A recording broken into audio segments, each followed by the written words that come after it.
বলতে গেলে প্রতিদিন খুলনা মহানগরীতে কেউ না কেউ গুলিবিদ্ধ বা ধারালো অস্ত্রের আঘাতে আহত হচ্ছে।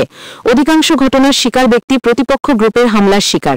রবিবার গভীর রাতে পুলিশ হিরকের মাঠ থেকে কথিত রাজমিস্ত্রির সহকারী মুন্না ওরফে কাটিং মুন্নাকে পায়ে গুলিবিদ্ধ অবস্থায় উদ্ধার করে খুলনা মেডিকেল কলেজ হাসপাতালে ভর্তি করেছে। লবণচড়া থানার চানমারি খ্রিস্টানপাড়া এলাকার বাসিন্দা কাটিং মুন্না টুটপাড়া, চানমারি এবং লবণচড়া থানা এলাকায় ছিনতাইকারী হিসেবে পরিচিত। তার নামে খুলনা ও লবণচড়া থানা সহ একাধিক থানায় মামলা রয়েছে। আছে একটি মামলায় গ্রেফতারি পরোয়ানা। সে এখন পুলিশ পাহারায় চিকিৎসাধীন রয়েছে। পরিবারের সাথে গেল মাস মুন্নার কোনো সম্পর্ক ছিল না বলে দাবি তার মায়ের। তবে পূর্বে তার গ্রেফতার হওয়া ও মামলা থাকার বিষয়টি স্বীকার করেন তিনি। সকালে পুলিশ প্রশাসন ফোন দিয়ে কয়েকটা এটা মারাই শুবে আমার ছেলে আমাকেই হয়।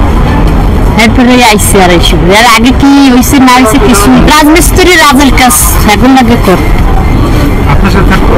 থাকতো, কিন্তু এই 1 মাস হইতে আমার দ্বারা নাই। ফোনে যোগাযোগ হয়েছে, তার আমি জিজ্ঞেস তুই কোথায়, ও আর কি কয়নি যে আমি কোন জায়গায় খাই কি বিদ্যান্ত। লবণচড়া থানার অফিসার ইনচার্জ হাওলাদার সানওয়ার হোসেন মাসুম জানান, রবিবার রাতে মুন্না নগরীর হাজী মালেক কলেজ এলাকায় ছিনতাই করেছে। স্থানীয়রা শীর্ষ সন্ত্রাসী গ্রুপের সক্রিয় সদস্য মুন্নাকে ধাওয়া দেয়। রাত 12:30টার দিকে প্রতিপক্ষ গ্রুপের সদস্যরা তাকে ধরে হত্যার উদ্দেশ্যে পরপর কয়েকটি গুলি চালায়। 2টি গুলি তার পায়ে বিদ্ধ হয়। পরবর্তীতে গুলিবিদ্ধ অবস্থায় উদ্ধার করা হয়। ডেস্ক রিপোর্ট, বাংলার গেজেট।